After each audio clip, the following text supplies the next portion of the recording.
Um, This is literally the build from what? Thursday? Yeah, a couple days. Yeah. Or something. So you're seeing something that's hot off the build machine. Yeah, so this is, like I said, the City of the Elite. This is Byzantium. We're going to walk into the main square here. The orrery in the center there, that's a representation of the colony and all the planets in the colony. But as you walk around, as we walk around and look at stuff, you'll notice that on some of the walls there's holes and cracks and grime. From a distance, it looks perfect, but even Byzantium is starting to show some wear and tear. You can see the facade. Basically, all of this is just built on facades of prepackaged or pre-made, prefabricated housing. It's kind of awkward to walk around with our gun out, right? Oh yes, put that gun away, Charlie. And you have people with you, right? Yes, I do. All right, let's look at our companions. There's Felix, who you might have seen before. And there's Nyoka, a big game miner from the Forbidden Planet Monarch. So we're going to walk around here, and Charlie's going to check out some of the architectural details and show how it's not everything that it's cracked up to be. This place has been quarantined because of sprats. Over on this other side here, I believe there's a wall where you can see the pipes and the guts of the building through cracks in the walls. And of course, everywhere you look, there are ads for products you can buy and find around the colony. This particular colony had 10 different companies found it, so you are exposed to advertisement at all times. So what we're going to do is we're going to actually show you part of a little quest here. Megan's going to walk us through it. We've already got the basic beginning of the quest, so she's going to walk us through it from there. Take it away there, Megan. So we're headed to Odeon Pictures, which is one of the film studios that makes all the propaganda movies in the game, which you can see one of the posters there. And one of the directors, Maverick, saw you on the street, and he thinks that you have what it takes to be the next big star for his company. So he really wants you to go in and audition for one of the propaganda movies.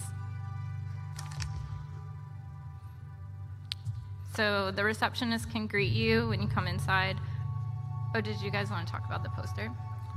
Oh, we're going to say something about Titus Andronicus poster. Titus Androidicus? Androidicus poster. I just... Featuring Burbage 2000 and 3000. I just love our movie posters, and obviously we have a lot of Futurama fans on our staff. Yeah. But mostly Tim. No, it's a great show. Yeah, so we're going to head upstairs to the audition. And we're going to turn that down slightly.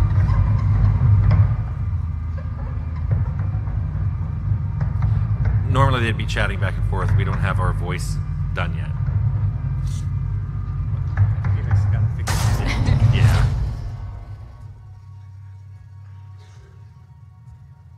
So we just use the intercom to let them know we're here. And they say, great, come on in. So they just want to let us know that they're going to be using live weapons in the audition for optimal product placement and to add a little bit of realism to it. So. And that sounds good to me. I can work with that. Yep.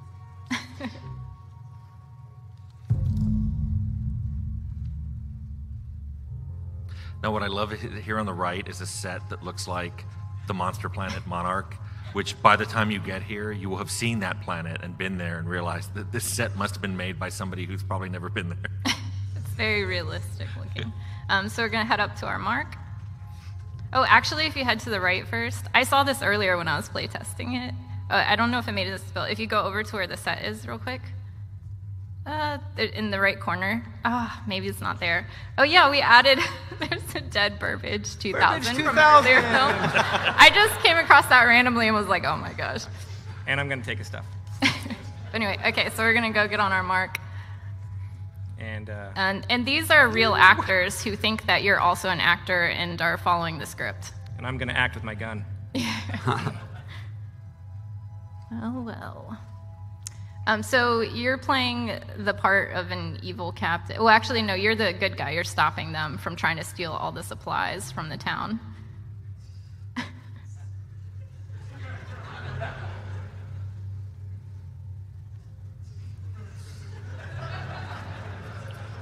So you can see a little bit of the mix of the dark and the silly.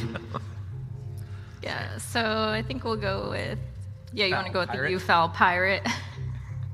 We're going to ham it up here. Quality acting. Yeah, and your companions will jump in with their opinions on this stuff.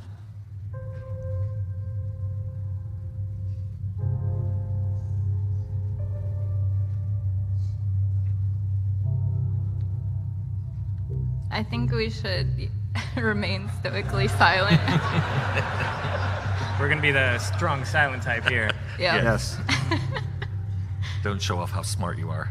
As you said, Charlie, we'll Like let our them. gun do the talking. Speaking of guns, Product placement. Which you can find in the game. And Felix loves mayhem, so he's very impressed by that.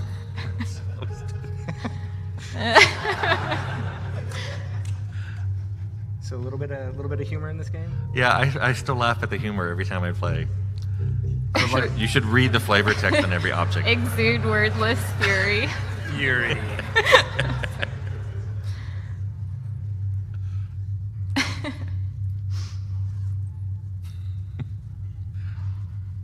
Naoka's not impressed. Yeah, she didn't grow up on this planet.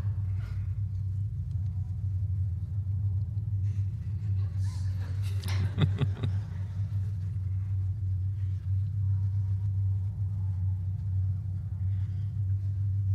right, let's get to the good stuff. I think it's time, Charlie.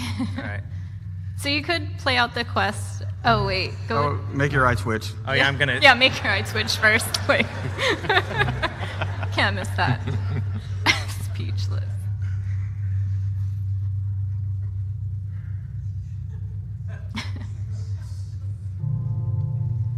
Right. So, wait. So you could play out the quest normally through dialogue options, but I think we definitely want to go murder crazy.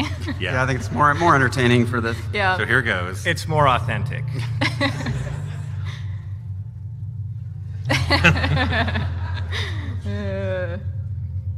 Safety soft.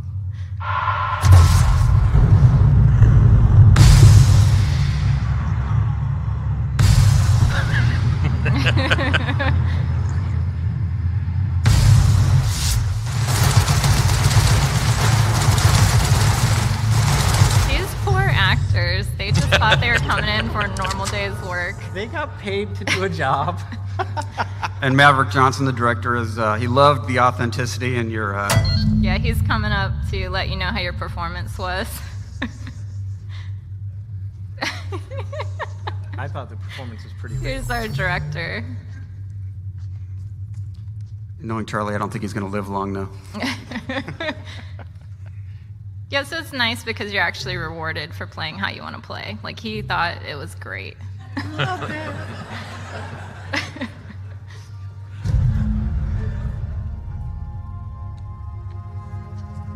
And, I think we should kill him too. I'm just saying.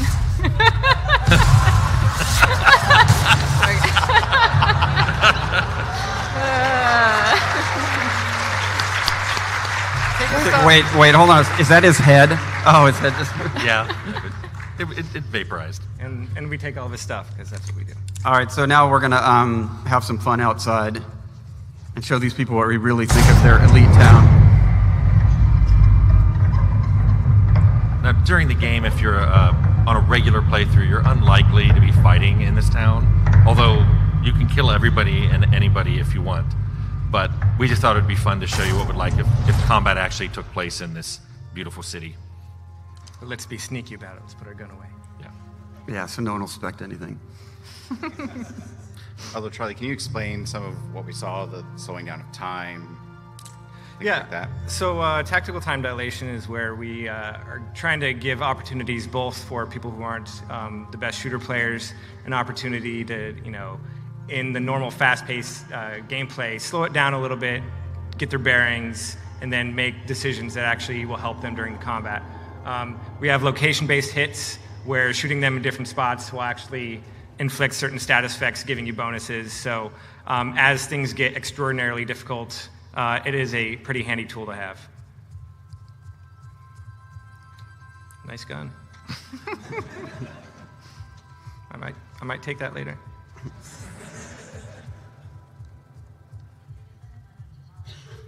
So eventually you need to get into that building, I believe.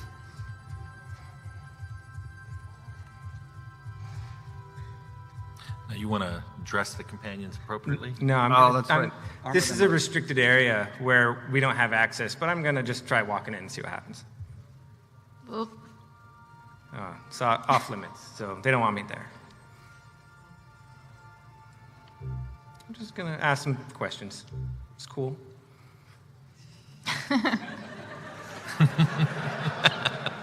Funny thing, I have one of those. But we're not going to give it to him. You could give it to him and bribe your way in that way, but we prefer a more direct approach. We should flatter him a little bit. Should be promoted. So there is this interrogation system we have in the game using disguises when we do have them equipped, where if you have high enough different dialogue skills, you can talk your way through these through restricted areas.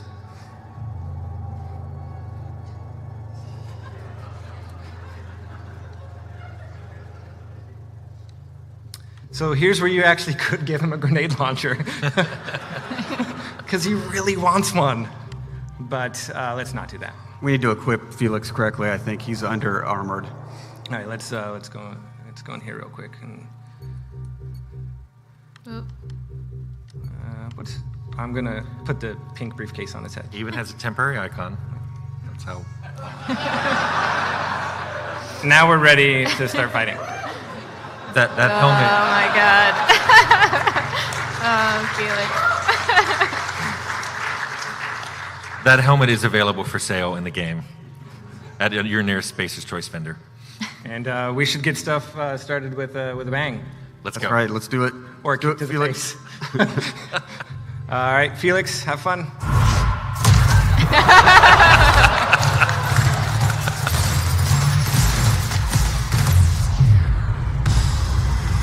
So, Tim, I'm shooting these crazy purple bullets. What are those?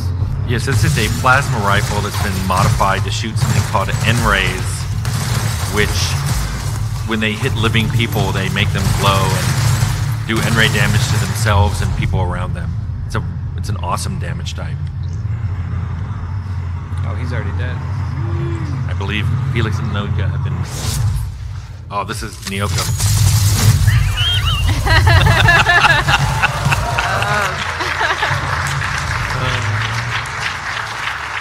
It cuts off a little bit now, but before she does that, she takes a swig off of her flask, so it really defines her character well. She's good to have in a pinch. Now we're gonna hit things, because hitting Yes. things is fun. Yes.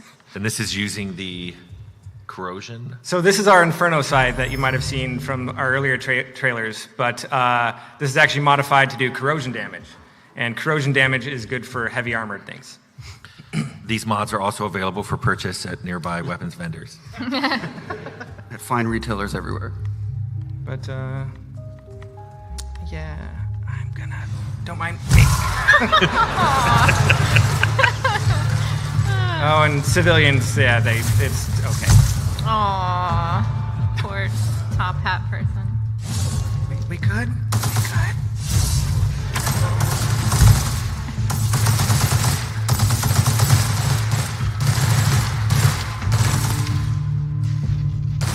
I believe that man's using a grenade launcher.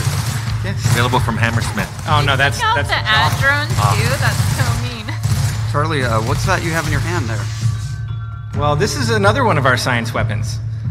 So we've made some science weapons, and if you know what those are, they are some weapons in this universe that aren't quite normal, and they all have strange and weird effects. We've talked about the shrink ray before, but this one is called the mandibular rearranger.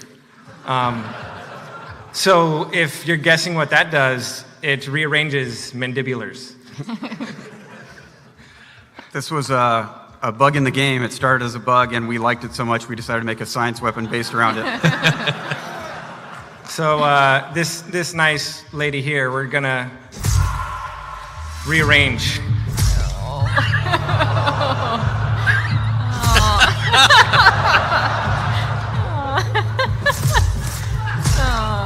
So compared to other melee weapons, This one doesn't deal as much damage, but it actually will slow people down, and if you hit them multiple times, it will freeze them. As well as do some rearranging of faces. And like every science weapon, the amount of that slowdown is proportional to your science skill. So if you want to make a combat character who basically has a high science skill and specializes in science weapons, this is it. It's also funny. We have a science weapon for every weapon type in the game, so you don't have to be a melee combat character if you don't want to. What's the other one we showed? We showed The shrink ray. We showed the shrink ray. So you've seen the handheld one-handed gun, and this is the one-handed melee weapon.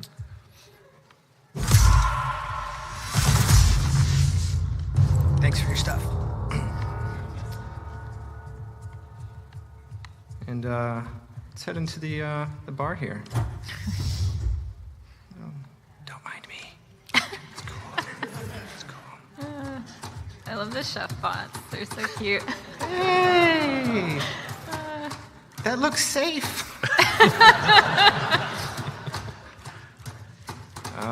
And should Felix kick someone? Yes. All right.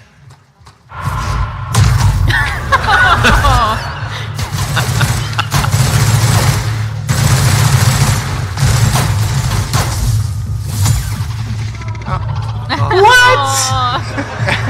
Okay.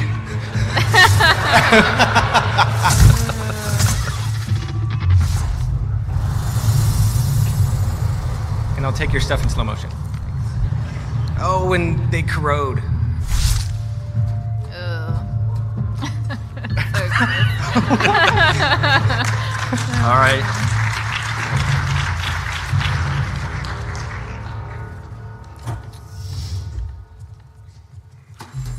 And yeah, I can just go around and keep I mean, doing you stuff. we'll kick one more person, and then actually, Yeah. let's have Naoka do something. Okay. And then we'll open it up. All right, we'll start on eeny, meeny, miny.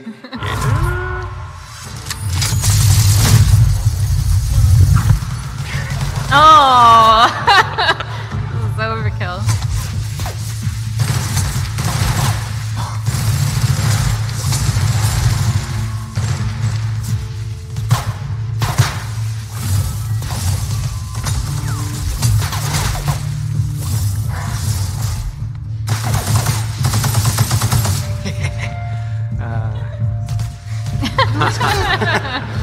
Oh, I'm actually taking damage.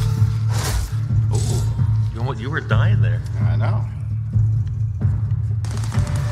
Oh yeah, that's say Aw. it's okay.